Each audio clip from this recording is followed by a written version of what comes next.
Can coronavirus be transmitted through food? It is the question that a large number of people ask themselves today. As a consequence of the recommendations to take extreme hygiene measures when making the purchase, avoid going to establishments if it is not strictly necessary, and the new purchasing and cleaning habits acquired, many people are concerned about whether the virus is spread through the foods. Now, the European organization EFSA, European Food Safety Authority, has explained that at the moment, there is no evidence to confirm that food and water are transmitters of the virus. Based on the behavior of previous outbreaks of coronavirus, the health authorities explain that the current one does not present evidence of being different. Thus, it is discarded transmission of the virus through the digestive tract directly. Transmission is only possible if the food has been contaminated by an infected person during its handling, as experts say.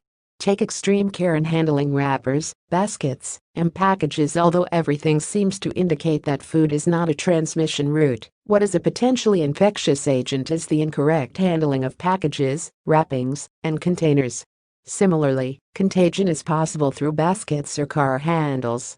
To avoid this, correct hand hygiene is essential, as well as avoiding touching the nose, mouth, and eyes during handling or contact with them.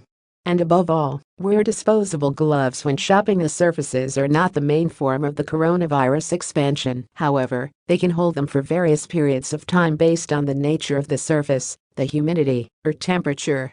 Therefore, extreme precautions must be taken and unnecessary risks avoided. The coronavirus pandemic has led to the need to adopt special food safety standards, as recommended by the World Health Organization, whose hygiene measures should be put into practice when handling and preparing food in times of the coronavirus. There is no better ally against the spread of the virus than hygiene. Health authorities insist that it is essential to wash your hands before and after handling food. Likewise, it is important to disinfect the surfaces where food products are going to be handled. Remember that coronavirus can persist on surfaces for hours or even days, so cleaning and disinfecting countertops, tables, etc. it is more than advisable to avoid contagion. In the case of fruits and vegetables, they should be washed with water. You can also resort to adding a little vinegar. Thanks to its acidity, it reduces environmental pollutants, although it must be taken into account that it does not have antiseptic properties or against the coronavirus. In addition, cross-contamination must be avoided, that is, using different utensils to treat cooked and uncooked food. Once in the fridge, it is advisable to store them separately. Finally, to avoid possible contagion, sharing food or drinks with others is not recommended.